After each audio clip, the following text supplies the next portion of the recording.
বিহান আমার সাথে মিথ্যা ভালোবাসার নাটক করে আমাকে একটা সুন্দর বাড়িতে নিয়ে যায়।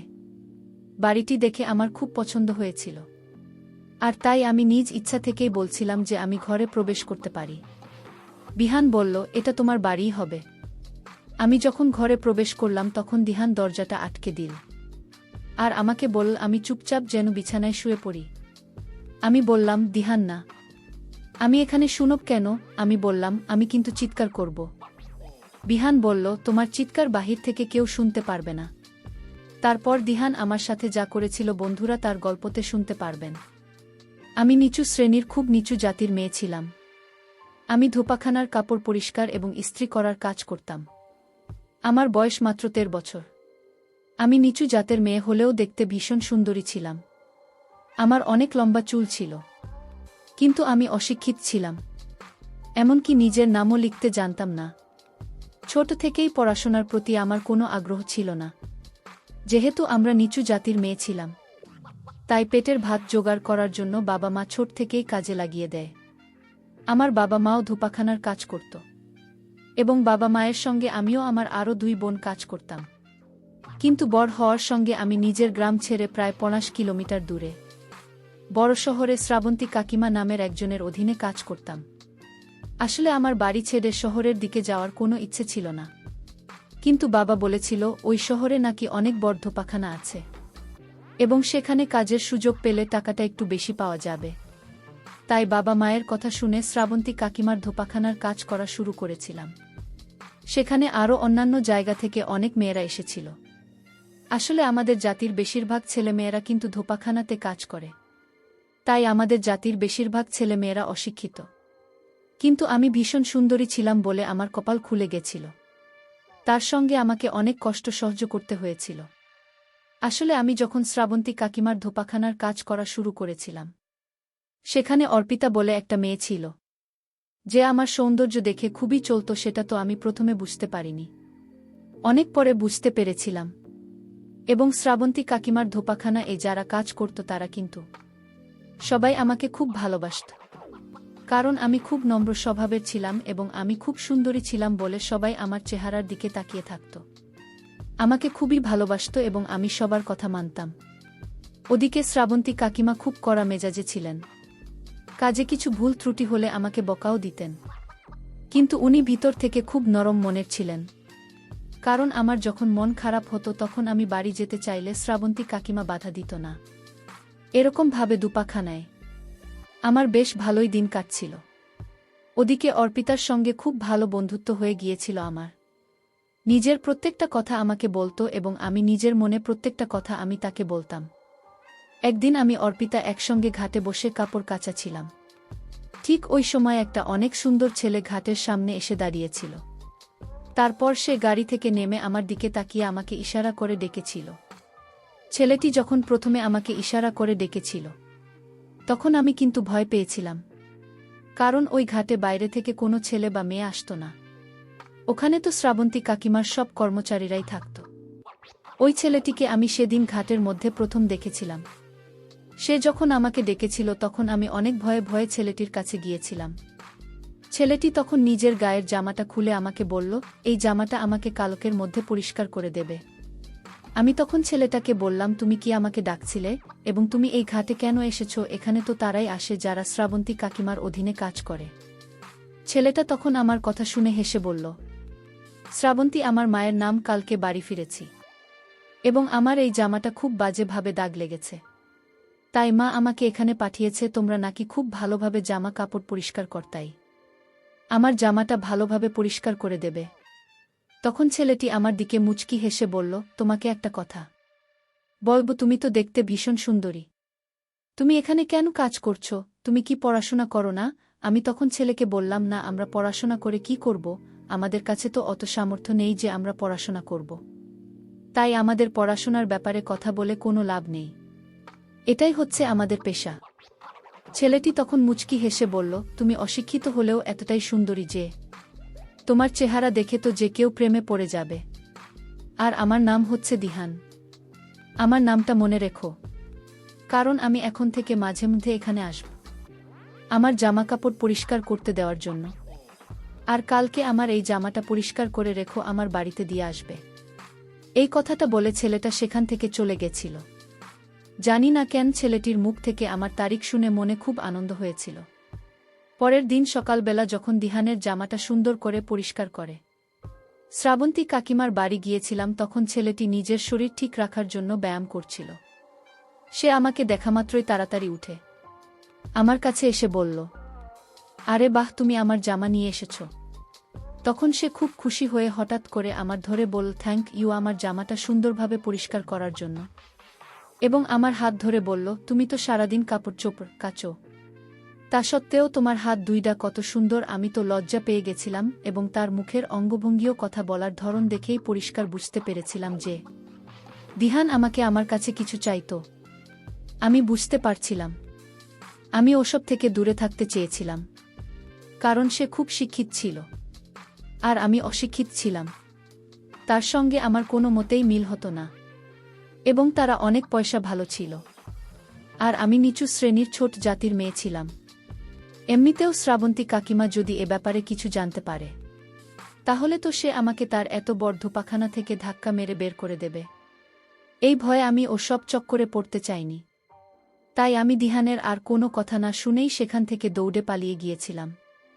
আমাদের ধোপাখানা থেকে শ্রাবন্তী কাকিমার বাড়ি 5 মিনিটের দূরত্বে ছিল, কিন্তু আমিও নিজেকে বেশি দিন ধরে রাখতে পারিনি, কারণ দিহান ধীরে ধীরে আমার কাছে আসা শুরু করেছিল। সে তো আমাকে দেখার বাহানা করে প্রত্যেক দিন ঘাটে চলে আসত এবং লুকিয়ে আমাকে লক্ষ্য করত। আমি কিন্তু অনেক দিন তাকে এড়িয়ে যাওয়ার চেষ্টা করেছিলাম, কিন্তু পারিনি।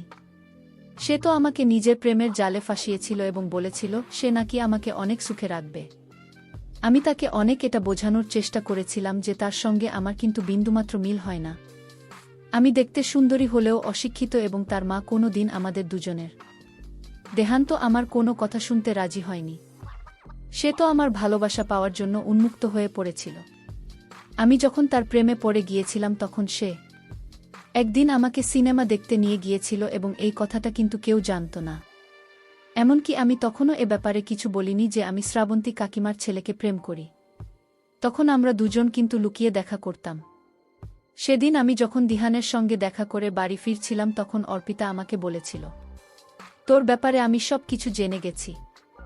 আমি তার কথা শুনে আমি অনেক বেশি ঘাবড়ে গিয়ে বলেছিলাম, আমার ব্যাপারে কি জেনেছিস? অর্পিতা তখন বলেছিল, তুমি শ্রাবন্তী কাকিমার ছেলের সঙ্গে প্রত্যেক দিন দেখা করিস। অর্পিতা যখন আমারও দিহানের ব্যাপারে সব কিছু জেনে গিয়েছিল তখন আমি বাধ্য হয়ে তাকে সব কিছু সত্যি কথা বলেছিলাম। নিজের মুখে বলেছিলাম। অর্পিতা তখন সবকিছু শোনার পরে অনেক রেগে বলেছিল, তুই যা করছিস অনেক বড় ভুল কাজ করছিস, কারণ তুই একটা অশিক্ষিত নিচু জাতির মেয়ে আর ছেলেটা অনেক শিক্ষিত এবং বলল তাই তোর কাছ থেকে ওর প্রয়োজন মিটিয়ে তোকে ফেলে দেবে। আমাদের এখনও এত ভালো কপাল হয়নি যে আমাদের মতো নিচু জাতির মেয়েকে কোনো ভালো ছেলে পছন্দ করবে। তাই তোকে আগে থেকেই বলে রাখছি, তুই কিন্তু ভুল পথে পা রেখেছিস। তোর বাবা মা তোকে এখানে টাকা ইনকাম করার জন্য পাঠিয়েছে আর তুই তো অনেক বড় বড় স্বপ্ন দেখতে শুরু করেছিস। তোর কি মনে হয় একটা শিক্ষিত বড়লোক সুন্দর ছেলে তোর মতো মূর্খ মেয়ে কেন বিয়ে করবে? ও তো অনেক ভালো মেয়ে পেয়ে যাবে। ও তো তোর সঙ্গে ভালোবাসার নাটক করছে। তোর সঙ্গে ভালোবাসার নাটক করে তোর আসল সম্পদ কেড়ে নিয়ে তারপর তোকে নিজের জীবন থেকে ছুঁড়ে ফেলে দেবে। অর্পিতার সব কথা শোনার পরে আমার খুব কষ্ট হয়েছিল, কারণ অর্পিতা যে কথাগুলো বলেছিলেন সেগুলো যে সত্যি হবে না সেটা তো বলা যায় না। এবং আমি দিহানকে কিন্তু অনেক ভালোবাসতে শুরু করেছিলাম। তার টাকা পয়সা দেখে নয়, আমি তো তাকে মন থেকে এই ভালোবাসতে শুরু করেছিলাম। এবং আমি এটা ভালোভাবে জানতাম যে শ্রাবন্তী কাকিমা আমাদের দুজনের ব্যাপারে জানলে কিন্তু আমাকে সেখান থেকে ধাক্কা মেরে বের করে দেবে। আমি তো বুঝতে পারছিলাম না এবার আমি কি করব। পরের দিন আমি বিহানের সঙ্গে দেখা করে অর্পিতার সব কথা দিহানকে বলেছিলাম এবং আমি তাকে এটাও জিজ্ঞেস করেছিলাম যে সে আমার মতো একজন অশিক্ষিত মূর্খ মেয়েকে কেন পছন্দ করেছে। সে তো আমার থেকে আরও ভালো ভালো মেয়ে পেয়ে যাবে। সেদিন দিহান আমাকে বলেছিল সে নাকি আমার সৌন্দর্য দেখে আমার প্রেমে পড়েছে এবং আমি যে অশিক্ষিত এতে নাকি তার কোনো অসুবিধে নেই এবং সে নাকি গ্রামের মেয়েদের খুব পছন্দ করে। এই জন্যই তো সে শহরে থাকা সত্ত্বেও শহরের কোনো মেয়েকে পছন্দ করেনি। সে নাকি আমার সৌন্দর্য এবং নম্রতা দেখে আমাকে পছন্দ করেছে। তারপর সেদিন রাত্রিবেলা দিহান নিজের বাড়িতে আমাকে ডেকেছিল। শ্রাবন্তী কাকিমা যেহেতু বেশিরভাগ সময় লঞ্চটিতে থাকতেন, উনি সব সময় আমাদের কাজকর্ম দেখাশোনা করতেন। ওই জন্য উনি বেশিরভাগ সময় কিন্তু লন্ড্রিতে থাকতেন, কারণ দিহানের বাবা অনেক আগেই মারা গিয়েছিল এবং দিহানের বাবা মারা যাওয়ার পর থেকেই ব্যবসা তার মা দেখাশোনা করে। যে দিন থেকে অর্পিতা আমাদের ব্যাপারে সব কিছু জানতে পেরেছিল, সেদিন থেকে কিন্তু দিহানের সঙ্গে দেখা করলে আমি তাকে সবকিছু এসে বলতাম। জানি না কেন তখন সে আমাকে একটাই কথা বলতো যে, এসব কথা আমাকে শুনিয়ে কি লাভ হবে, তাই তোর প্রেমের কথা তুই নিজের কাছে রাখ। সেদিন রাত্রিবেলা আমি যখন দিহানের বাড়িতে গিয়েছিলাম, তাদের বাড়ির পেছন দিক দিয়ে দিহানের ঘরে ঢুকেছিলাম। আসলে দিহান আমাকে আগে থেকেই বলে রেখেছিল বাড়ির পিছন দিকের দরজা দিয়ে তার ঘরের ভিতরে আসতে। সেদিন আমি যখন তার ঘরে গিয়েছিলাম তখন সে আমাকে বলল, আজ আমি তোমার কাছে একটা জিনিস চাই দিবে। আমি বললাম, কি জিনিসে বল, আজ রাত তুমি আমার সাথে থাকবে। আমি বললাম, না, এটা হতে পারে না, আমি এসব এখন জানাতে চাই না। আমি যখন দিহানকে এই কথাগুলো বলেছিলাম, বিহান তখন রাগ করে বলল, আমি তোমায় সব দিব, কিন্তু তুমি আমার কথায় রাজি হন। সে কোনোভাবেই আমার কথায় রাজি হচ্ছিল না। বিহান তখন ঘরের দরজা আটকিয়ে দিল। আমি বললাম, দরজা আটকালে কেন? সে বলল, আজ যদি তুমি আমার কথা না রাখ তাহলে কিন্তু তোমার সাথে আমার দেখা হবে না। তখনই আমি বুঝতে পেরেছিলাম সে আমাকে সত্যিকারের ভালোবাসে না, সে আমার কাছে তার নিজের ইচ্ছা পূরণ করতে চায়।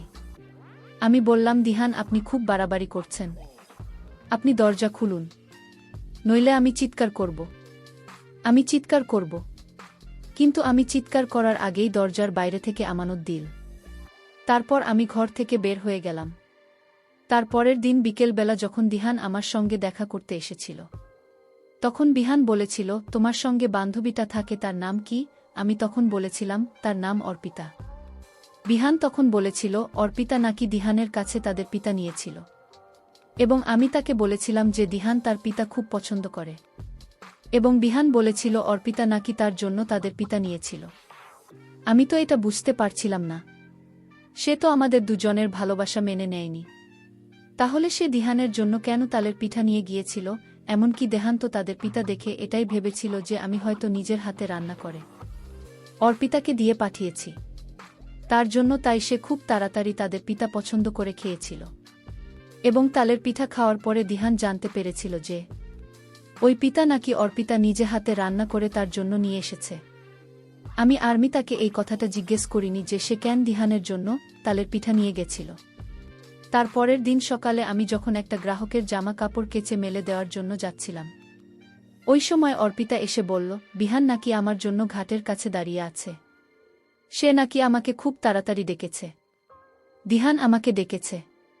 এই কথা শুনে তো পরিষ্কার করা কাপড় চোপড়গুলোকে ওখানে রেখে তাড়াতাড়ি দিহানের সঙ্গে দেখা করতে গিয়েছিলাম। তারপর যখন আমি তার কাছে গিয়েছিলাম, তখন সে বলল, আমি তোমার বান্ধবীকে ভালোবাসি। আমি বলেছিলাম, আমি জানি তুমি একটা খারাপ মানুষ, তুমি সুন্দরী মেয়েদের সাথে প্রেমের নাটক করে তাদের মূল্যবান সম্পদ কেড়ে নাও, এটাই তোমার উদ্দেশ্য। আমি এই কথা বলতে দিহান আমাকে বলল, তোমার সাথে আজ একটা জরুরি কাজ আছে। আমি বললাম, কি কাজ এখানে বলেন? সে বলল, না, তুমি আমার সাথে যেতে হবে, কাজটা এখানে হবে না, কাজটা বাড়িতে গিয়ে করতে হবে। তারপর দিহান আমায় বলল, এই যে তোমার চোখের সামনে যে বাড়িটা দেখতে পাচ্ছ সেটা হচ্ছে তোমার আর আমার বাড়ি, আমরা বিয়ের পর এখানেই থাকব। ঘরটা দেখে আমার খুব পছন্দ হলো। আমি নিজ থেকে বললাম, দ্বিধা নেই, ঘরে কি আমরা একটু যেতে পারি? আমি বললাম, অবশ্যই যেতে পারবে, এটা তো তোমারই ঘর। তারপর আমি যখন ঘরে প্রবেশ করলাম, আমি ঘরের ভিতরের সৌন্দর্য দেখে অবাক হলাম। তারপর দিহান হঠাৎ করে দরজাটা আটকে দিল। তারপর দিহান আমাকে বলল, তুমি বিছানায় শুয়ে পড়। তারপর বন্ধুরা, কি হয়েছিল সেই ঘটনাটি আগামী পর্বে আপলোড দেওয়া হবে। প্রিয় বন্ধুরা, গল্পটি ভালো লাগলে অবশ্যই কমেন্ট করে জানাবেন। আর নিয়মিত এমন আলাদা স্বাদের গল্প শুনতে ভিডিওটিতে লাইক এবং চ্যানেলটিকে সাবস্ক্রাইব করে সাথেই থাকুন। আর হ্যাঁ, নোটিফিকেশন বেলটি অল করে রাখবেন, যাতে পরবর্তী গল্প সবার প্রথমে আপনাদের কাছে পৌঁছে যায়। ধন্যবাদ বন্ধুরা, ধন্যবাদ সবাইকে।